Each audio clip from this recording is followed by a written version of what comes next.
Assalamualaikum korang semua. Welcome back to Alam Malaysia channel. Oh yeah. Baik, bismillahirrahmanirrahim. Alhamdulillah, wassalatu wassalamu ala rasulillah. InsyaAllah pada pagi ini kita akan pergi ke dua tempat. Iaitu yang pertama, kita akan pergi ke Mathaf Al-Mudi, iaitu panggil apa tahu lah masa Melayu, muzium peninggalan barang-barangan lama Saudi. Barulah kita akan bergerak ke Hudaybiyah untuk sesiapa yang nak berihram umrah yang terakhir insya-Allah di Mekah, iaitu di Hudaybiyah insya-Allah. Mekah ni ulama kata sifat dia begitu. Mekah ini dia memang penuh dengan susah payah lah. Dan orang-orang Mekah ni pun, semalam kita bagi tahu, Mekah ni banyak bukit.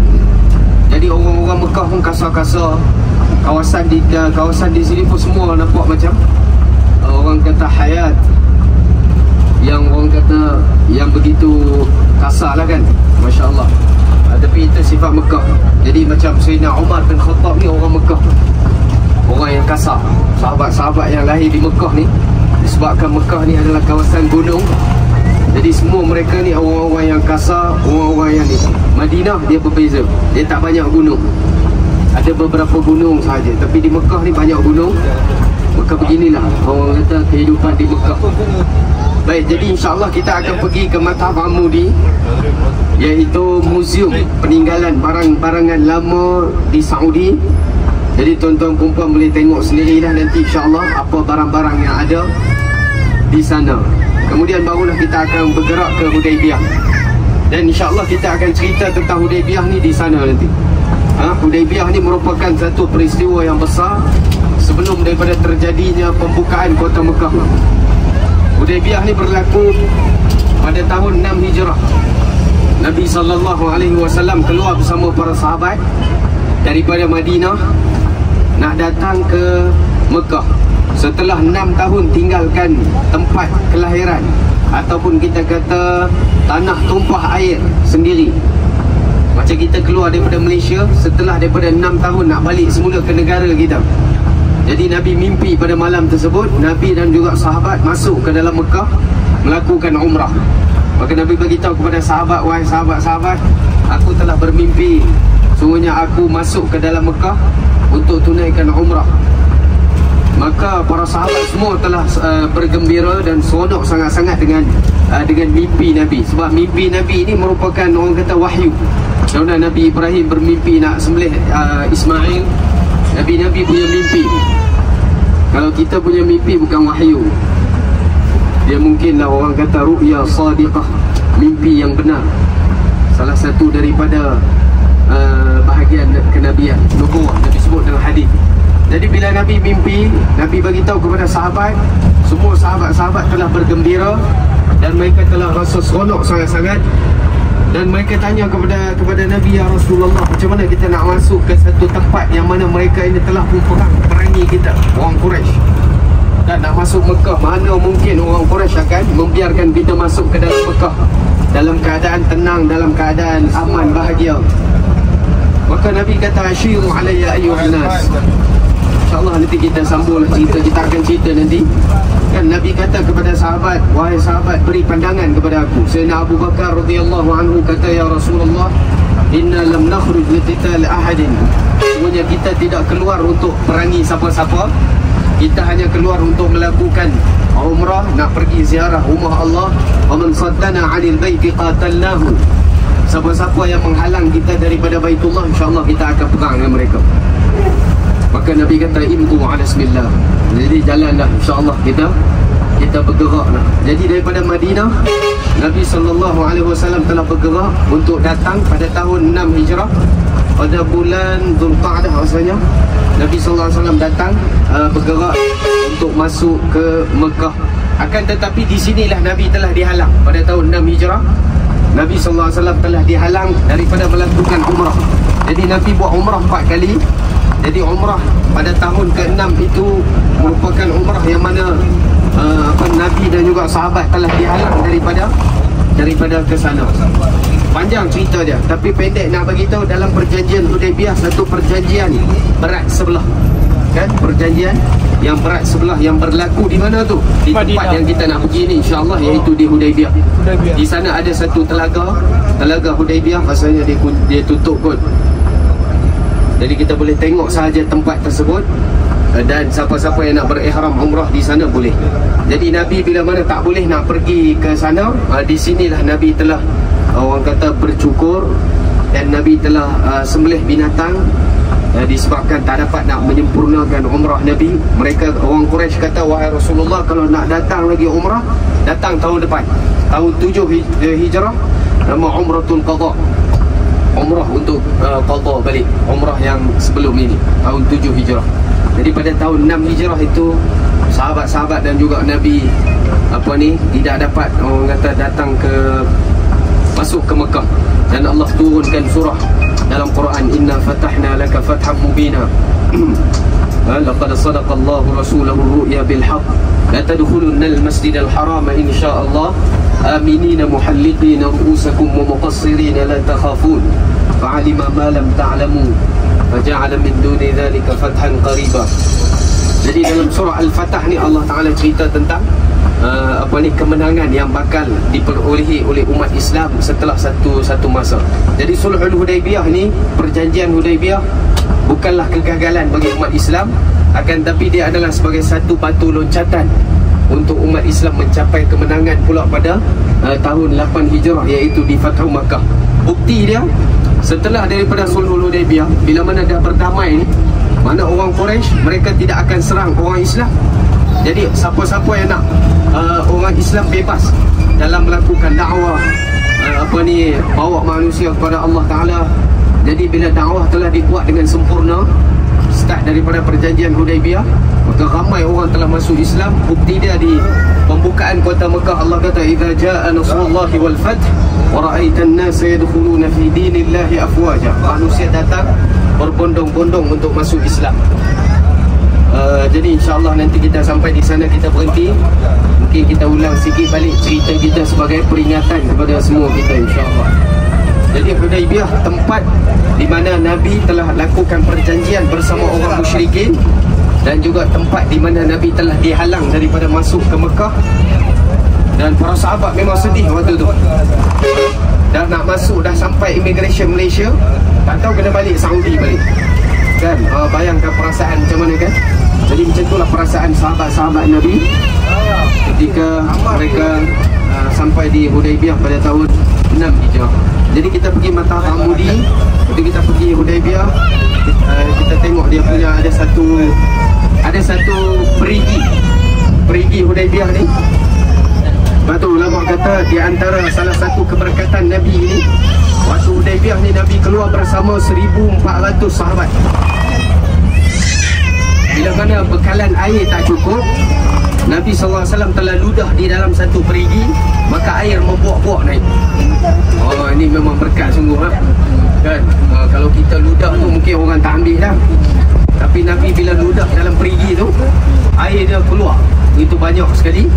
1,400 sahabat mereka telah dapat berwuduk daripada telaga tersebut, dan telaga tu dah dikunci. Kita boleh tengok, kalau dia tak kunci, rasa orang Malaysia terjun dah dalam tu, mati lemah apa. Jadi telaga tu telaga yang mana Nabi pernah ludah bersama dengan sahabat dalam perjanjian Hudaibiyah. Jadi di sana insya-Allah kita akan ihram umrah untuk kali yang terakhir. Jadi saya rasa semua kita mesti dah rasa sedih-sedih dah sikit nak tinggal Mekah ni, kan? Mekah ni dia memang sifat dia begitu. Kita datang sini memang dia akan paksa kita dengan sakitnya, dengan bermacam-macamnya. Tapi bila kita tinggal dia, maka dia akan orang kata tinggalkan satu perasaan dalam hati kita untuk kita datang semula. Sebab itu nama Mekah ini ialah Ma'wa. Banyak nama Mekah, kan? Salah satu nama Mekah ialah mathabatan linnas. Allah sebut dalam Quran, wa idh ja'alna al-baita mathabatan linnasi wa amna. Allah Ta'ala jadikan Mekah ini tempat di mana mathabatan linnas, tempat di mana manusia akan rasa untuk nak kembali, nak datang semula. Jadi lepas kita tinggal Mekah, insya-Allah Allah Taala akan wujudkan perasaan untuk kita datang semula ke sini. Kenapalah ya Allah, perasaan itu akan Allah Taala wujudkan. Jadi itu sifat Mekah. Jadi bayangkan para sahabat yang nak kembali ke sini tetapi telah dihalang dan tak dapat nak masuk ke Mekah. Jadi perasaan mereka lebih-lebih lagi sedih lagi. Sehingga Sayyidina Umar waktu tu datang jumpa dia datang jumpa Abu Bakar. Dia kata, wahai Abu Bakar, betulkan Nabi SAW ni Rasulullah dan kita akan masuk ke Mekah. Akan tetapi kenapa Nabi ni beri orang kata dalam perjanjian tu berat sebelah? Sebab apa Nabi setuju juga perjanjian berat sebelah, sedangkan kita orang Islam kan? Kalau kita orang Islam sepatutnya kita berikan orang kata perjanjian yang memenangi orang Islam. Tapi Nabi bila berdamai dengan mereka, Nabi bagi perjanjian berat sebelah. Sahabat begitu sedih hari itu. Dan sahabat begitu sedih sehingga akhirnya mereka balik semula. Dan Allah Ta'ala bawa mereka semula tahun depan 7 Hijrah. Kemudian 8 Hijrah berlaku pembukaan kota Mekah. Maka subhanallah, kalau kita cerita tentang Fathu Makkah kan, macam mana Nabi masuk ke dalam Mekah dengan 124,000 sahabat-sahabat yang dah masuk Islam waktu tu. Orang kata Mekah itu begitu takut nak sambut kedatangan Nabi. Abu Sufyan, sahabat-sahabat yang besar-besar ni semua bersembunyi di belakang gunung-gunung tengok Nabi masuk ke dalam Mekah. Allah bagi kemuliaan kepada Nabi setelah daripada kesabaran.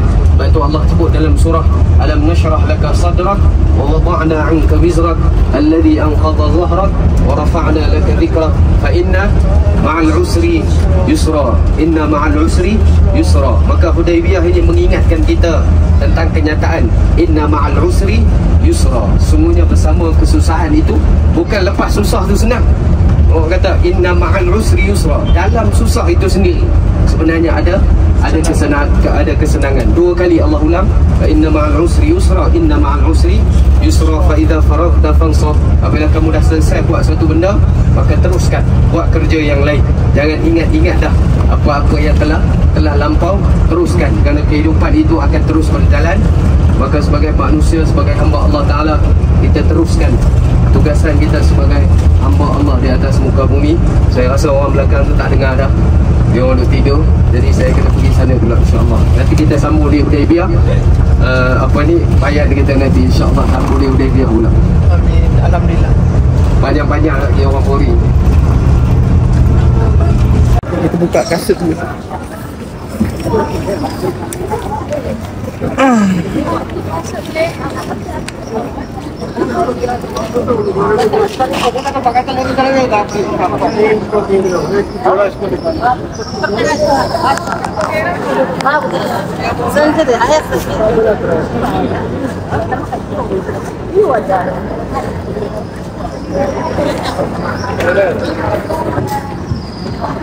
Ya, mayat.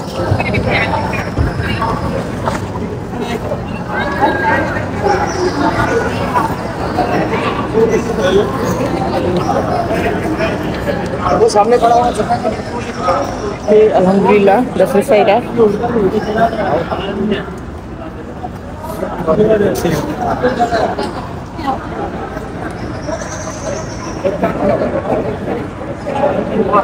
Ke dalam perjalanan masuk ke dalam kawasan Kaabah sekarang ni. Jadi korang boleh tengok.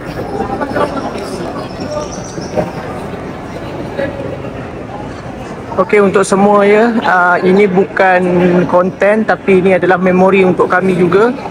InsyaAllah satu hari nanti korang semua berpeluang untuk akan datang kat sini membuat ibadah. Okey, kita collect pahala insyaAllah.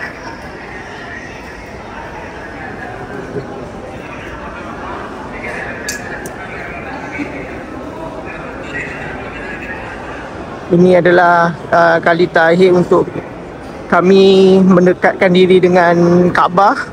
Jadi kami tak nak sia-siakan peluang ni sebelum kami buat tawaf wada'. Selepas tawaf wada', senang kata kita tak boleh nak keluar berjalan-jalan lagi dekat kawasan sini. yang mana menanti transport ke apa tu, korang terus duduk dekat dalam bilik ataupun duduk dekat lobi hotel. Janganlah pergi beli shopping ke apa semua tu. Ni Wadak ni saya kata tawaf goodbye lah, supaya kita lebih merasai kerinduan untuk datang sini lagi, InsyaAllah. Sekejap saja lagi korang semua akan nampak Kaabah. Sayang, macam mana perasaan? Sebab Tiba sedih. Pagi tadi baru bangun rasa macam muram gila. Dinaikkan kembali. Nik, macam mana Nik perasaan? Semalam lagi sedih. Salah apa lagi? Kiri kan? Mana-mana boleh. Nijat ada. Sini. Sini. Sayang, sorry ya.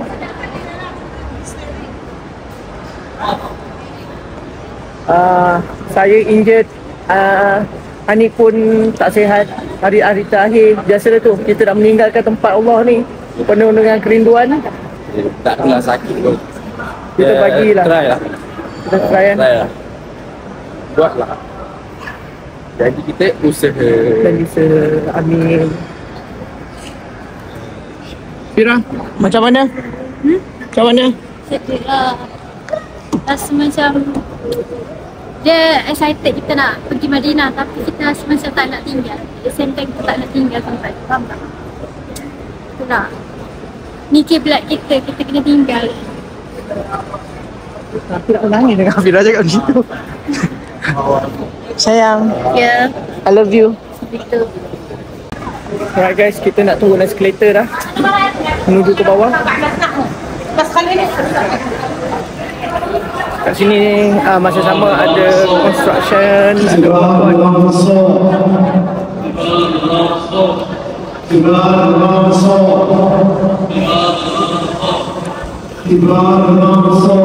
baiklah. InsyaAllah, jom sama-sama kita nampakkan kiblat.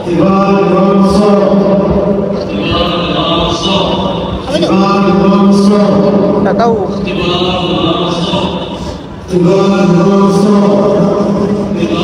Bismillahirrahmanirrahim.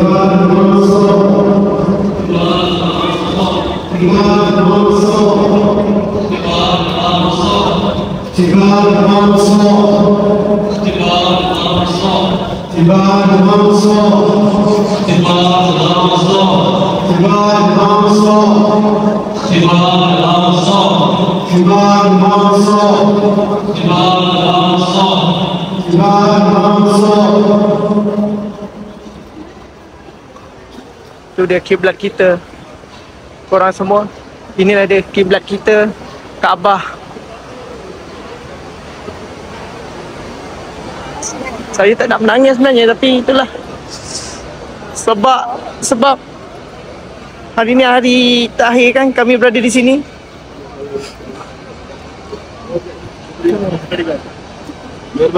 Hari terakhir kami berada di sini.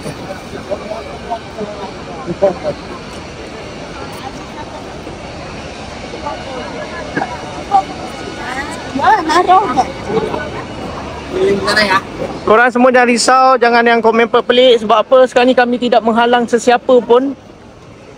Dan kami belum bermula apa lagi. Kami berada di tepi dulu sekejap untuk melihat Kaabah dahulu sebelum kita bergerak. Kita nak betul-betul habiskan masa kat sini sekejap.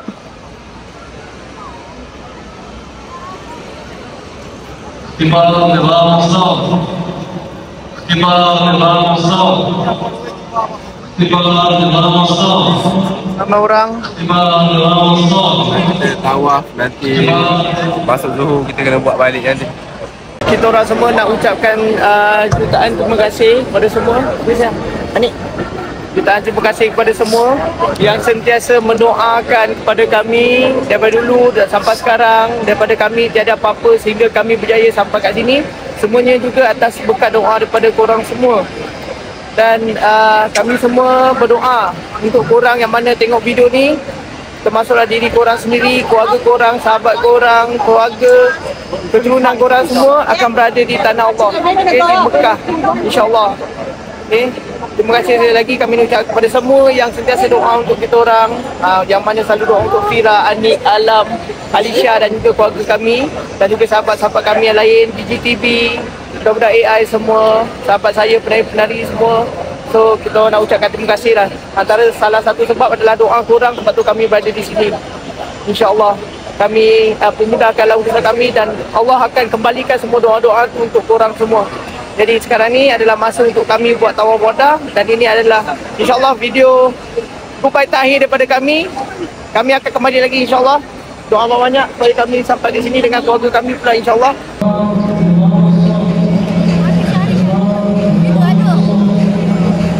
So semoga korang semua sentiasa dirahmati Allah. Assalamualaikum.